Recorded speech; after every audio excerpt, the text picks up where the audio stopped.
Yeah, this is a nationwide issue with Dominion voter access terminals in the counties that use them. And the voter access terminals, of course, not all the machines, just the ones that are accessible, have an issue with the straight party voting and a programming issue that's, again, affected the machines nationwide. And I think all of us that use Dominion machines were unhappy to learn about this. Come on, don't bullshit me.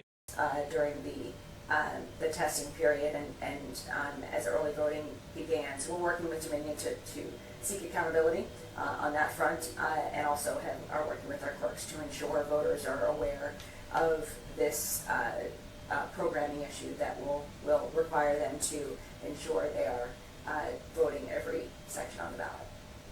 Bigger issue in Michigan because we do allow voters to cross the border in ways that a lot of other states don't. Because we have straight party, it's not struck me as I've talked to my other colleagues in other states. They're just as upset about it as we are. So yeah, we're surprised.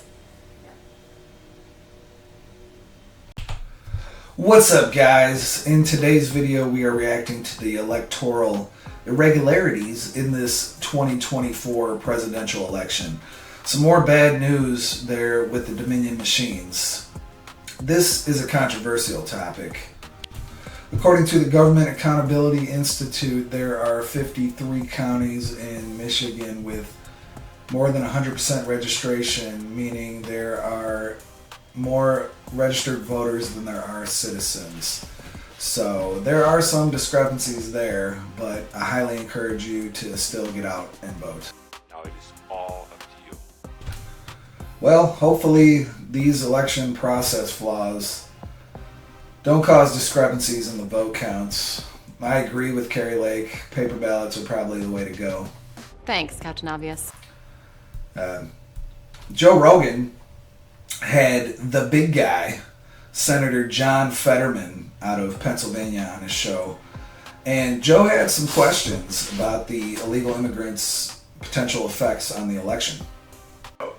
The fear that a lot of people have is that this is a coordinated effort to take these people that you're allowing to come into the country, then you're providing them with all sorts of services like food stamps and housing and setting them up, and then providing a pathway to amnesty, and then you would have voters that would be significantly voting towards the Democrats because they're the people that enabled them to come into the country in the first place and provided them with those services. This is a big fear that people have, and that you're rigging this system and that this will turn all these states into essentially locked blue like California is.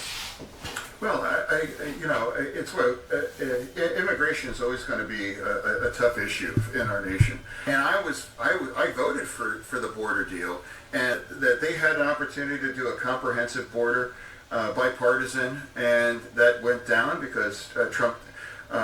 He declared that's a bad deal after it was negotiated with the other side. But didn't that deal also involve amnesty? And didn't that deal also involve a significant number of illegal aliens being allowed into the country every year? I think it was 2 million people. So it was still the same sort of situation, and their fear is exactly what I talked about, that these people will be moved to swing states, and that will be used to essentially rig those states and turn them blue forever.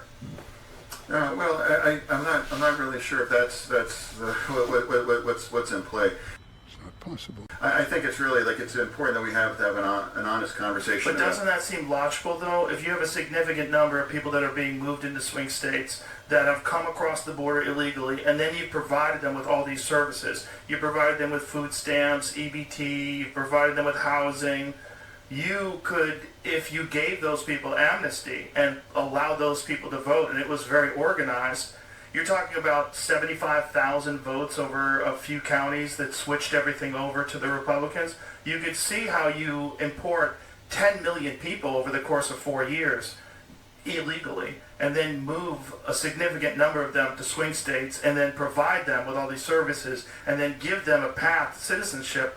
You could essentially rig those states. Everybody knows that. Undeniably, immigration is changing our nation. I mean, I haven't spent a lot of time in Texas, but it's very clear that immigration has remade Texas. And So as you see, even Senator Fetterman has been forced to admit that legal immigration is changing our country. He goes on to kind of sidestep the topic by talking about his wife being an immigrant, but the truth is undeniable. What do you guys think? Are these legitimate election integrity concerns? Leave a comment, share the video, like, subscribe, and ring the bell to hear more from the Sophisticated Ape, and check out my other videos. Thanks.